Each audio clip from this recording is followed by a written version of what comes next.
Ekuse. Kupapha? Andiyazi nami. Hayibo, ekuse ungubani? Ngimufaka uzana ungoyini. Ngasuka khona ndoyikayo mna. Ayufethu ntoni iqaba lemqolo. Ela mfethu bayisuse. Yebonke brother ayibona njani kumnyama. Sungiqela lo bhendi yakho ka-run first oyinxibileyo. Siphumile. Yeka ke ungxole.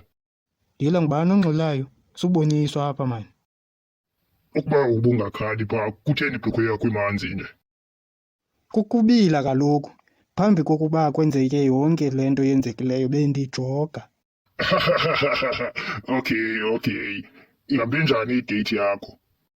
Thiza, yuhajo ngasoze ndiphinde ndidibane nalaa mbongolo injeya.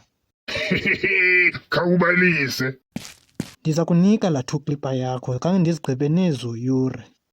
Laa xama ebesebala ngoyondicima mfondini. Ibingeyopiknikhi leyana, ibingumngcwabo wam ongenabahlobo, ongenalo nosapho lwam.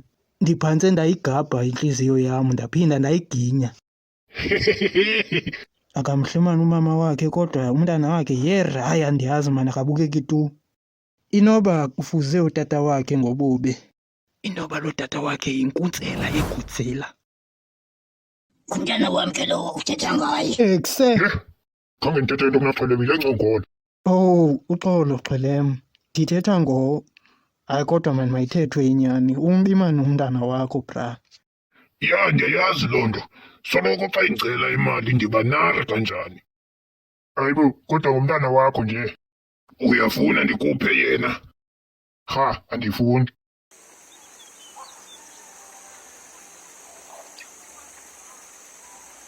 Hayi manifethu man, uphi la Rizla? Yo, binguRizla lo wana, ndimlahle kula mlilo. Hayi ke mfethu mayingatsali ndiyayifuna iklipa yam. Hayi bo mfethu uthenge uRizla ngithi uklipa. Uphambene na wena ulahle intsango noRizla. Yo, andinqanqatheke elo xesha. Sundixelela ubububhanqa mna ndifuna intsango yam. Thetha wena manje, niyifumene la nja? Abayifumenanga bhoza yam. Ucinga ntoni la wey? Indlela aduke ngayo. Naba likhona iqela lasebenzisana nalo. Inoba ngubani? Uxole mna kanjani? Masimsuse. Gcwala. Sungicela wena ndifuna intsango yam.